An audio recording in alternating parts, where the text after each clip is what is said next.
सो Lucifer Morningstar versus Sun Wukong, दो ऐसे beings जो कि अपने वर्स के one of the most superior beings में से एक है। डीसी कॉमिक्स हो या फिर magical realms of Chinese mythology, इन दोनों को गिराने के लिए बहुत सारे गॉड लाइक बींग्स आए, लेकिन वो खुद ही गिर गए इनके ताकत के सामने। सो आज की वीडियो में हम ये देखने वाले हैं कि सन वुकोंग और लूसीफर मॉर्निंगस्टार में आखिर ज्यादा स्ट्रॉन्ग है कौन और कौन किसको हरा पाएगा अगर ये दोनों कभी आपस में फाइट करेंगे तो। सो वीडियो को लाइक नहीं किया है तो अभी कर दो, चैनल पर नए हो तो प्लीज सब्सक्राइब कर दो। So now let's go. Lucifer Morningstar DC comics के अकॉर्डिंग डीसी के गॉड प्रेजेंस ने सबसे पहले 3 बींग्स को बनाया था और 3 भाई पैदा हुए थे, life giver Michael, light bringer Samuel and Gabriel the super power. और इन तीनों भाइयों ने मिलकर पूरे डीसी मल्टीवर्स को क्रिएट किया। लेकिन उसके 3 बिलियन साल बाद लूसीफर गॉड के नखरों से तंग आके उनके खिलाफ रेबेलियन कर देता है, जिसकी वजह से प्रेजेंस उसे हेवन से निकाल देते हैं और उसे हेल में फेंक देता है। बट लूसीफर जिस दिन आसमान से गिरा उसी दिन से उसकी स्ट्रेंथ ड्रास्टिकली इंक्रीज होना शुरू हो गई। वो 10 बिलियन सालों तक हेल पे रूल करता है, लेकिन आखिर में इन सब से बोर हो जाता है और हेल की चाबी ड्रीम यानी सैंडमैन को देके अर्थ 666 में वेकेशन करने चला जाता है। उसने डिसाइड किया अपना खुद का यूनिवर्स बनाने के लिए जिसमें सबके पास पूरी आजादी हो, एक ऐसा यूनिवर्स जहाँ पे गॉड एग्जिस्ट नहीं करता, कोई किसी की पूजा नहीं करता। लूसीफर ऐसा यूनिवर्स चाहता था। कॉज की वो बहुत ही बड़ा सपोर्टर था फ्री विल का। वो हेवन में गया और अपने एंजल विंग्स को वापस लिया और अपने भाई माइकल से मिला जो कि मरने की हालत में था। लूसीफर माइकल को फाइट में ले आता है और उसे मार देता है और माइकल के मरने की वजह से बहुत ही बड़ा धमाका होता है जिसे हम कहते हैं बिग बैंग के नाम से। लूसीफर पहले ही जानता था माइकल के मरने से इनफ एनर्जी प्रोड्यूस होगी अपना खुद का यूनिवर्स क्रिएट करने के लिए,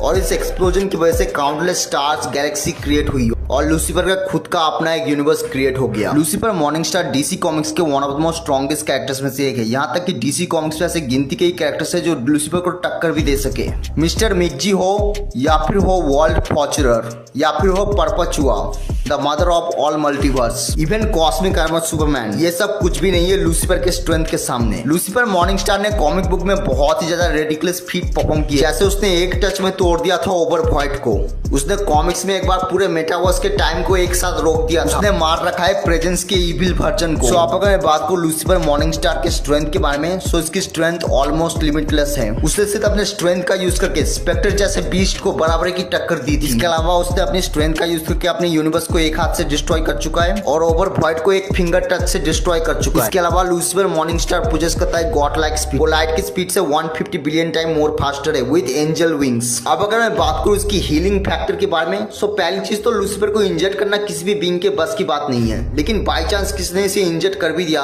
तो उसके पास एक God like regeneration healing factor. वो अपने किसी भी टाइप के बून और इंजरी से तुरंत रिकवर हो सकता है, यानी वो अपने बून और इंजरी से तुरंत हील हो सकता है। इसके अलावा इसके पास टेलीपोर्टेशन की एबिलिटी, यानी वो पूरे ओमनीवर्स में कहीं पे भी टेलीपोर्ट हो सकता है सीधे 1 सेकंड के अंदर। इसके अलावा उसके पास कॉस्मिक अवेयरनेस है, उसे पूरे मल्टीवर्स में होने वाली हर चीज की नॉलेज है।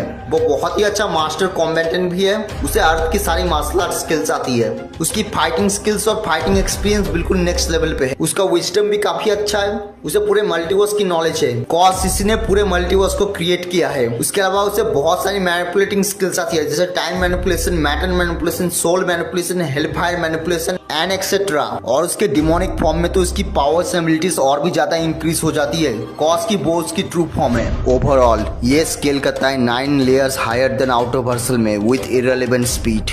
सो अब अगर मैं बात करूं सन वुकोंग के बारे में, so journey from the west novel के बाद वुकोंग को समझ में आ गई थी जिंदगी का असली मतलब। वो पहले ही देख चुका था स्वर्ग की खूबसूरती और नर्क का दुख। वो पहले ही समझ चुका था जिंदगी बहुत ही ज्यादा एक खूबसूरत चीज है, वो उसे खोना नहीं चाहता था। यहाँ तक कि बुद्धा भी उसके हाथ से उसकी जिंदगी छीन नहीं सकती थी। वुकोंग अपनी जिंदगी को एक खूबसूरत तोहफे के रूप में देखता था और वो उसे किसी भी रूप में खोना नहीं चाहता था। उसे मौत मंजूर नहीं थी अपनी, बट वो ये भी जानता था इस क्रूअल वर्ल्ड में उसे सर्वाइव करने के लिए उसे सबसे ज्यादा स्ट्रॉन्ग बनना पड़ेगा।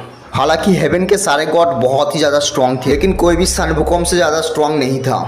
अपनी जर्नी में सन वुकोंग ने बहुत बार इमॉर्टलिटी को अचीव किया है। उसने कंज्यूम किया है आर्ट ऑफ टावर की मेडिसिन को, जिसकी वजह से वो इम्यून हो गया हर तरह के डिजीजेस से। उसने पी रखा है हेवनली वाइन को, जिसकी वजह से वो कंप्लीटली इमॉर्टल बन गया था। लेकिन वुकोंग इससे सेटिस्फाई नहीं हुआ था। वो हेवनली ट्री पे गया और उसके सारे फलों को खा लिया और एक और तरीके से इमॉर्टल बन गया। लेकिन वो यहाँ तक ही नहीं रुका, वो हेल में गया और अपना नाम book of life and death से ही मिटा दिया। That means monkey king will never die. और उसके इतने बड़े बड़े कांड के बाद बाद हेवन के गॉड्स बहुत ही ज्यादा गुस्सा हो गए और उसने सन वुकोंग के अगेंस्ट वॉर डिक्लेयर कर दी। उसके बाद सन वुकोंग ने आसमान की ओर इशारा किया और सारे गॉड्स को चैलेंज करके बोला, मेरी स्ट्रेंथ तुम सबके बराबर है। वुकोंग जानता था कि उसे अकेले जिंदा रहना है और बाकियों को खत्म कर देना है। सन वुकोंग अकेले लड़ने चला गया चाइनीज पैंथियन के सारे 600 गॉड्स के खिलाफ, जिनमें से 28 तो कॉस्मिक लेवल के गॉड्स थे जो कि मल्टीवर्स को एक ब्लो में ही डिस्ट्रॉय कर सकते थे। और आखिर में वुकोंग को समझ में आ ही गया कि वो हेवन की इक्वल कभी था ही नहीं, वो बहुत ही ज्यादा कमजोर था उनके कंपेयर में। उसके बाद वुकोंग निकल जाता है और भी ज्यादा ताकत इकट्ठा करने में। उसके बाद तो वो बहुत ही ज्यादा रिडिकुलस फीट परफॉर्म कर देता है। वो पूरे मिल्की वे गैलेक्सी को अपने कंधों पर ही उठा लेता है। उसके बाद वो सी ऑफ ब्रह्मा में उतर जाता है और उस कॉस्मिक ओशन के अंदर से मिलता है उसे एक आइकॉनिक वेपन, जिसे हम कहते हैं रुई जिंगू बैंग के नाम से। एक ऐसा मैजिकल स्टिक जो अपने साइज को हेवन जितना बड़ा भी कर सकता है और एक सुई जितना छोटा भी। अपनी जर्नी में वुकोंग ने ऐसी एबिलिटी गेन की जिसे देख के गॉड्स तक हैरान हो गए। उसने अचीव की 72 ट्रांसफॉर्मेशन को, जैसे सेन हुआई सेन। अब इस एबिलिटी में सन वुकोंग अपने बॉडी से बालों को निकाल के थ्रो करता है और उसके जो बाल होते हैं वो ट्रांसफॉर्म हो जाता है different kind of Sun Wukong के क्लोन्स में, जो कि बहुत ही ज्यादा स्ट्रांग होते हैं। वो एक बार में अपने 84,000 क्लोन्स बना सकते हैं और हर एक क्लोन इतना ज्यादा स्ट्रांग होता है कि वो मून तक को डिस्ट्रॉय कर। उसके अलावा उसके पास है बुद्धाहुड फॉर्म, जिसमें जाने के बाद तो वो सुप्रीम बीइंग बन जाता है। और सुप्रीम बीइंग उन बीइंग्स को कहते हैं जो कि सबसे ज्यादा स्ट्रांग होते हैं। उस फॉर्म में उसे बुद्धा के अलावा और कोई नहीं हरा सकता।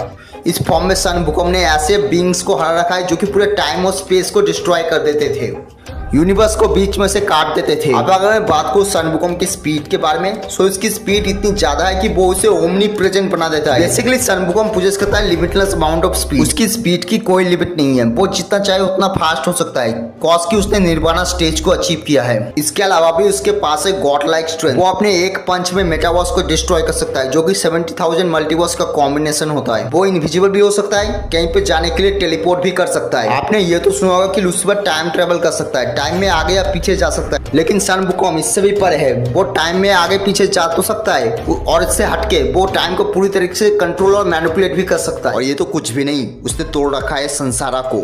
हिंदू और बुद्धिस्ट माइथोलॉजी के अकॉर्डिंग संसारा actually endless cycle of life, death and rebirth है, जिसे देवता भी नहीं तोड़ पाते हैं। यानी सन वुकोंग अपने आप को स्पिरिचुअली और मेंटली ऐसे पोजीशन पे ले आ चुका है जिसकी वजह से वो एबल हो जाता है कर्मा के लॉस को तोड़ने के लिए। यानी अब उसके पास्ट के एक्शंस उसके प्रेजेंट को चेंज नहीं कर सकता और इसके प्रेजेंट्स के एक्शंस उसके फ्यूचर को किसी भी तरीके से इफेक्ट नहीं कर पाएगा।